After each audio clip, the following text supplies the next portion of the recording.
Hey guys, Anthony here. Just a little quick video on some optimization updates that might be useful. So not in the office today because it got flooded yesterday, so they're cleaning up the mess. I'm just working from home. Now, first of all, small servers, small nodes, small performance.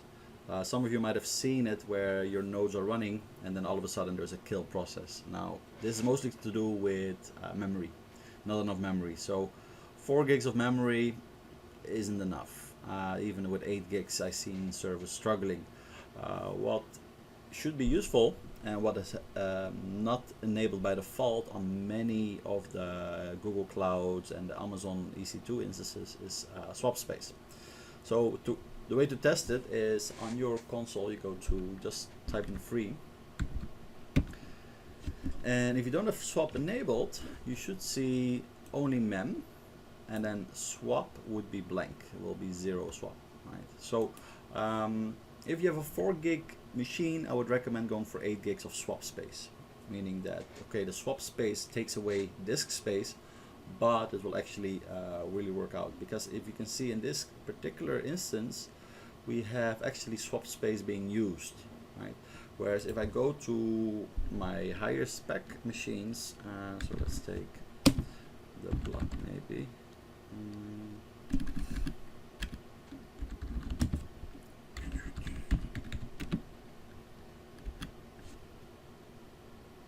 Alright, so on the block node, if I go to free, you can see there it has swap space. I just put a little bit just in case, but it has a 16 gig memory already, and you can see it doesn't need anything else. So you can see it is actually important to enable this. If you see those processes being killed issue, enable your swap space. Now the way to do this is, I'm gonna clear up my screen. You can, it again depends on your specific setup. So what I'll do is in the video description I'll put a link to the EC2 and the Google Cloud swap space setup, and as well OS. There's slight differences, but first of all you need to tell how much swap you're gonna use, right? So if I'm gonna say this, where I'm assigning a swap file 32 times 128 files, so that will be 4 gigs, right? So if I want to do 8 gigs, just duplicate 64, right? Now of course, because I already done it, I don't need to run this again, but what this does, it will create a swap file, specific file, and then that one you have to enable in your operating system. So it's only 5 steps. It will take you 5 minutes. Don't worry when you create a file and it takes a while to load. It takes a while to create. What you can do is you can just have a look at the swap file that is being created. Actually, let's make a mini swap file just as an example. So what I'll do is I'll create an additional swap file. Just check your disk space, make sure you have enough space. So in this case we have 22 gigs available. So what I'm gonna do is I'm gonna create a 2 gig swap file, right? So when I type this, oh, sorry, I have to rename it, otherwise I'm overriding my other swap file. I'm just gonna call it swap file 2. Then it's creating that specific swap file. As you can see, it takes a little bit for it to create. Now keeping in mind, this is 2 gigs. So for 4 gigs or for 8 gigs, 16 gigs, etc., it's going to take longer. So don't worry if you think it might be hanging or something. It's not hanging, right? It just takes its time. So we'll let it run. If you're worried if ever it's not running, you can always open a new session.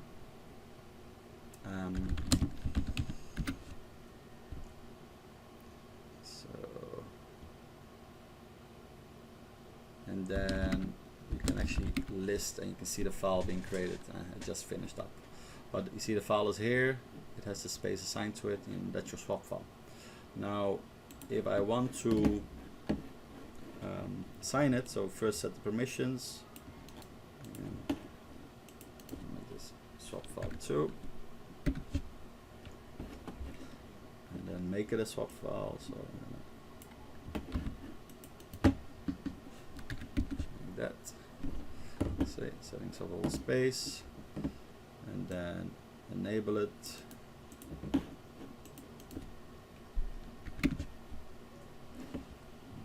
And then see if it all is up and running.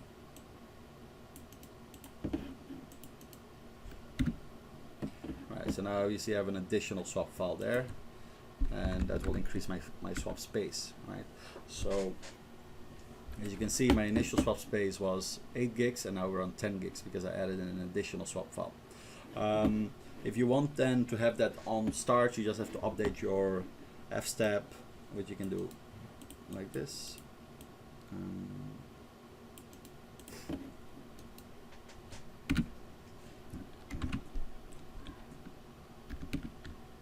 And you add in an additional line.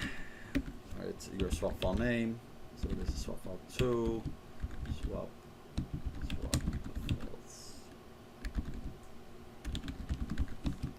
There, right? So once you save that, your server reboots, your swap file will be mounted, and you'll be good to go. Now, of course, I don't need an additional file. Well, anyway, I'll remove it later. So that's one thing that you should do in terms of optimization. Another thing, handy trick that you can do to check connectivity is using netstat. So netstat will show you all the connections going in and out of your server. So in this case, if you scroll up, you'll see a whole bunch of nodes being connected, right? So this is my external relay node, and all these other guys are other nodes worldwide that are talking to my relay node. That's why, you know, there's connectivity. Then you also see, of course, your local relay nodes, which is your 127 ones that are here, right? And if you want to filter out if it's actually talking to your pool or to your other relay nodes, if you have them, you can do a simple filter. So let's say my pool is running on port 6666.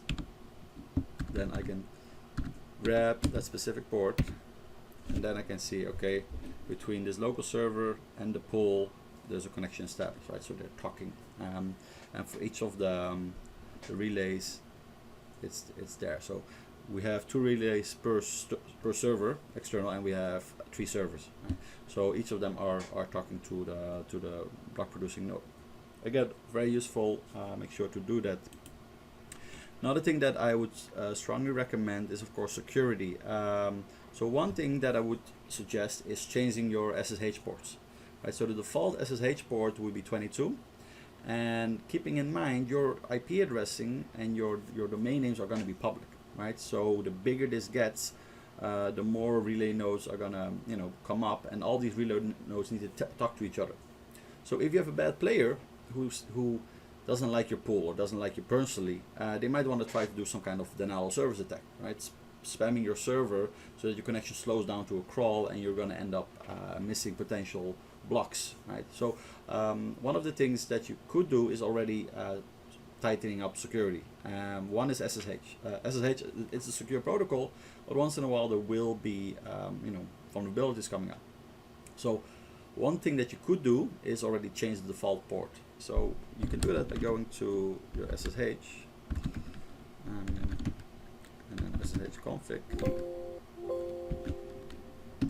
And then here you can see the default port is set to 22.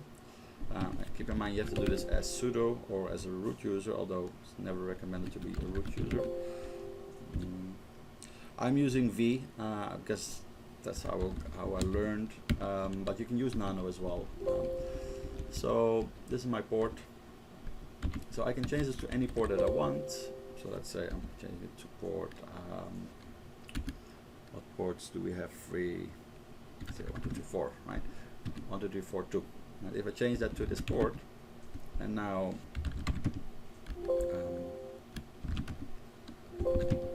I can restart the servers. Sorry, sudo start. Okay, so now it's restarted. So if I try to SSH to this particular box, now I'm gonna use. Yeah, I'll try the other server. Here we go. Let's go to the node.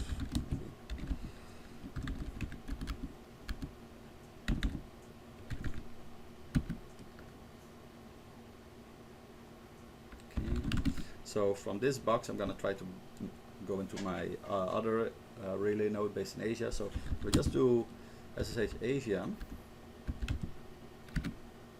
then connection refused, right? By default it goes to 22. But now if I change the port to what we set it, which I think was 1, 2, 3, 4, 5, let's double check this for a second. The way I can check if it's up and running, I can just do netstat -a again and just look for the SSH server. So I can grab SSH, might be in capital, so oh, sorry, and I'm not SSHing into netstat.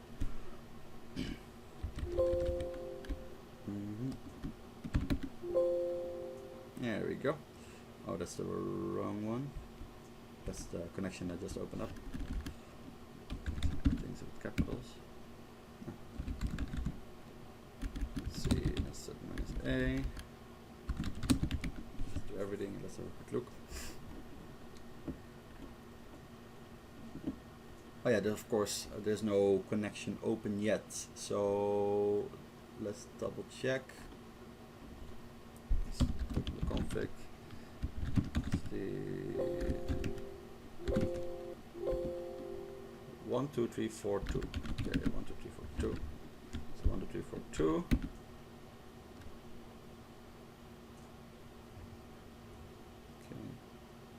Okay. So I know why this is not happening, because I disabled the port on the firewall. Right, so let's go to the firewall and actually enable that as well. So I'll go to that specific instance.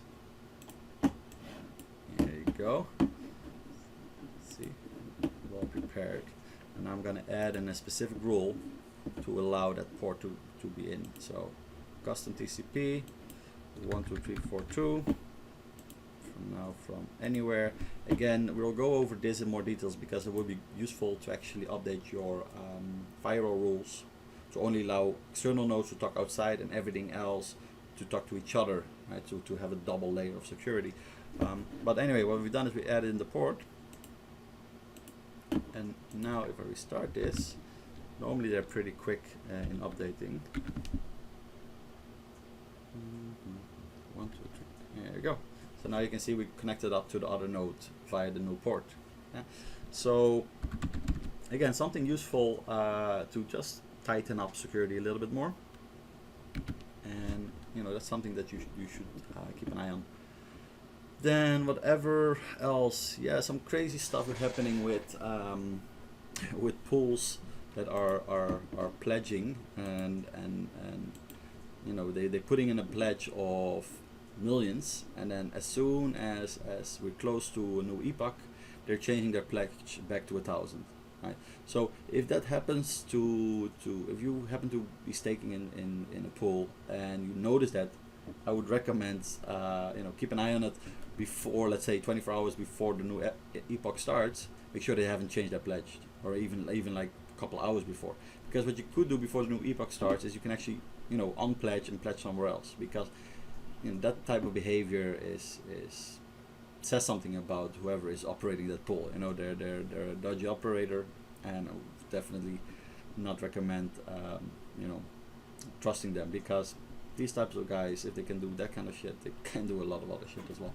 Right, so keep an eye on that. What else do we have? Oh yeah, there were some other things that are useful. For example, storing your cold keys and all the other stuff. So security is very important, right? So, and in order to you know, get your new certificates, you need to have your cold keys ready to generate that new pool key. But you know, you can leave them on the server, but if your server gets hacked or there's some security issue and somebody's managing to get hold of those keys, you're gonna be screwed. And the problem is with a lot of the guides, and you know, for example, the coin cache guide is a great guide. It's very useful and has all the commands, but as a result, you're gonna have a lot of pools following that guide precisely, and as a result, all have their cold keys all stored somewhere on the server on the same directory. So if anybody is in the mood for you know, screwing over pools and getting those keys, they could do so by running a simple script that looks at those particular paths in the guides, right? So you need to deviate a little bit. You need to come up with a different solution. One is, of course, downloading these cold keys and removing them directly from the server, and then whenever you need to do a cache renewal, you just put them back, renew, and then remove them again. It's one solution. Another one that is not the best solution, but will help a little bit, is zipping them up in a password secured folder, right? So the way you can do that is, let me open up the relay folder. Now, of course, this is a relay folder, so it has no security keys here at all, right? But let's say I wanted to back up something, so I'm going to back up the logs, for example. So what you could do is you can install something called pzip, or so apt-get.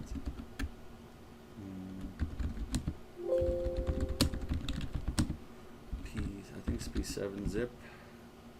Yeah, there you go. So this is on Windows you have 7-zip, for Ubuntu and Linux you have p7zip. It's exactly the same anyway. So the command will be 7-zip. Then you're gonna add to the archive. Then you're gonna say what you're gonna add. So I'm gonna go for the logs directory. I'm gonna call this logs.7zip. I'm gonna say logs like that. And then I want to have a password, and the password is gonna be 1, 2, 3, 4, 5. Of course, you want it to have a more secure password. So once I do that, oh, it's not installed. I thought it was installed. Apt-get install p7zip full. Sudo it up.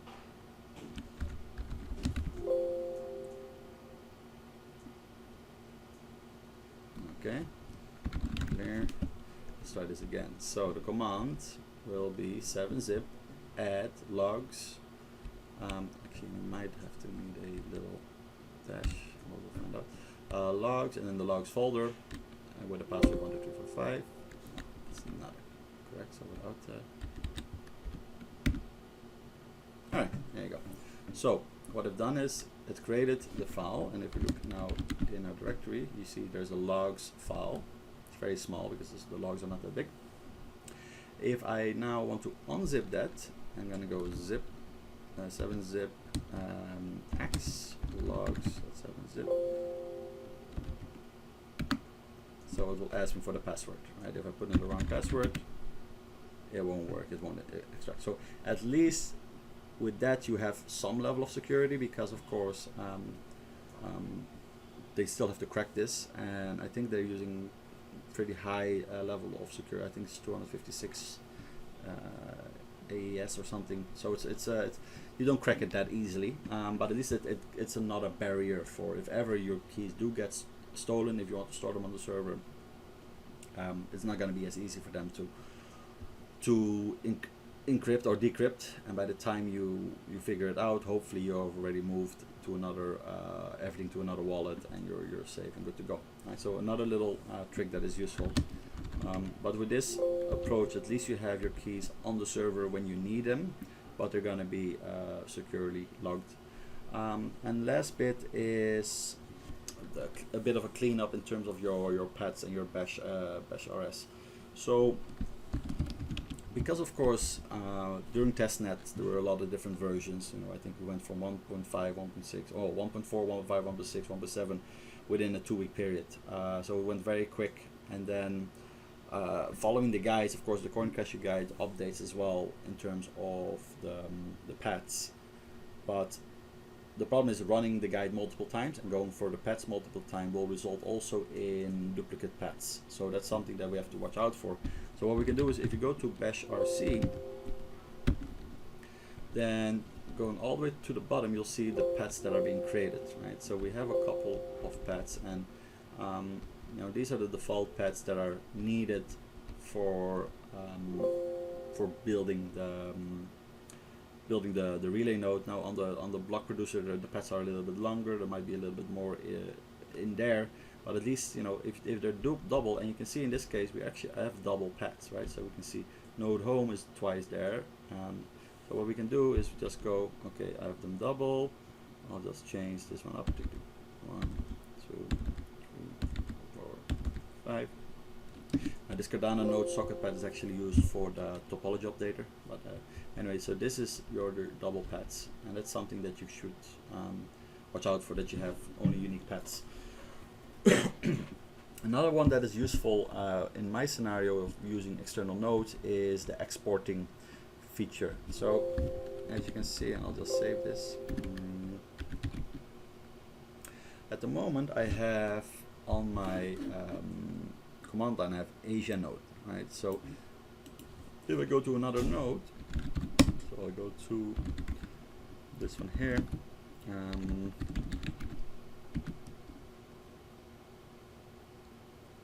right, then I have relay nodes, right? And if I go to my pool, it will say block pool.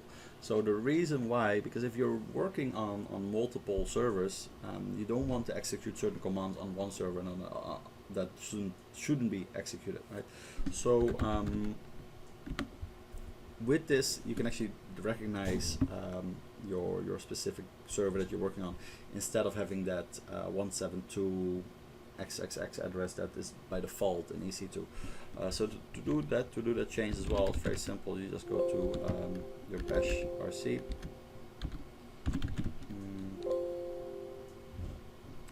I'm not used to this keyword here.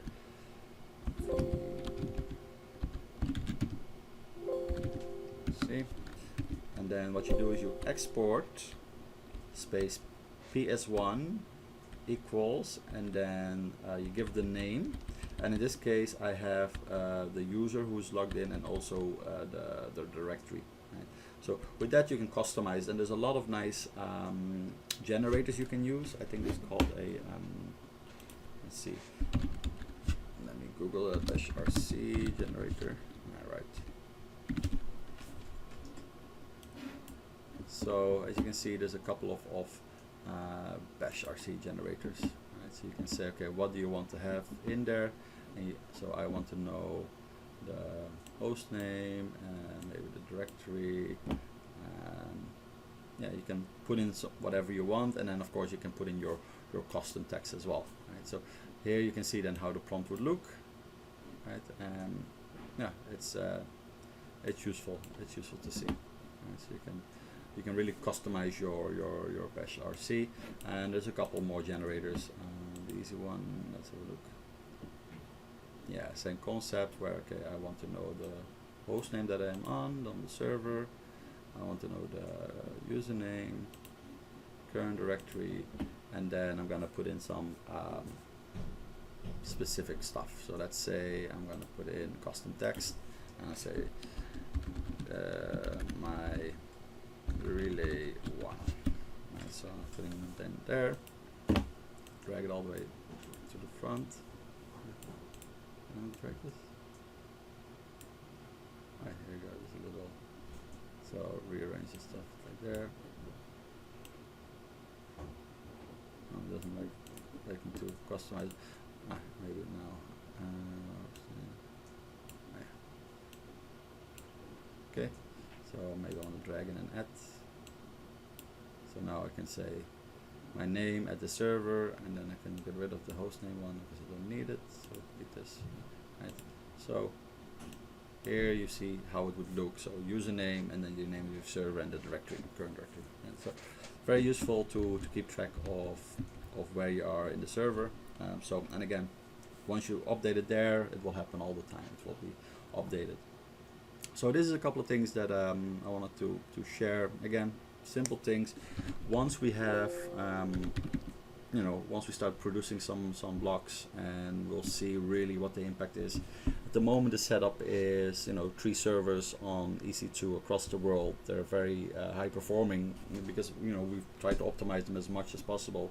We hardened them, we got rid of a whole bunch of stuff as well, and they're running smoothly now. There's no problem on these boxes. But now it's just a matter of time. We'll see how the impact is, because of course this setup is costing about 450, maybe $500 monthly, which is quite a lot of money. And of course, as long as we can make it back to pay for the server fee, we don't need to go for profit. We don't need to go for quoting a famous Cardano mine operator. We don't have to keep the lights on. because of course, yes, we don't. It's it's a bit of a ridiculous statement, you know, especially when you see certain pools with literally $500,000 worth of personal pledge, going, okay, you're worried about keeping the lights on, and that's a problem. But in this case, you know, it's more about keeping the network going. You know, we will afford it for at least 6 months. You know, I don't mind taking a loss on it as long as it creates a stability for the stakers. But yeah, that's something we have to see in the coming months. See how these calculations work. From next week we are at 90%, meaning decentralization is 10%, meaning only 10% of the mineable blocks will be assigned to pools, and then after it goes 80, 70, 60, etc. Now every epoch is 5 days, so based on the calculation, probably by the end of September, you can really have a true picture of can you actually operate in profit or at least break even. Right? So we'll see how that happens in the coming weeks ahead. Anyway, that was Anthony for today. Any questions, just let me know in the comments. All right.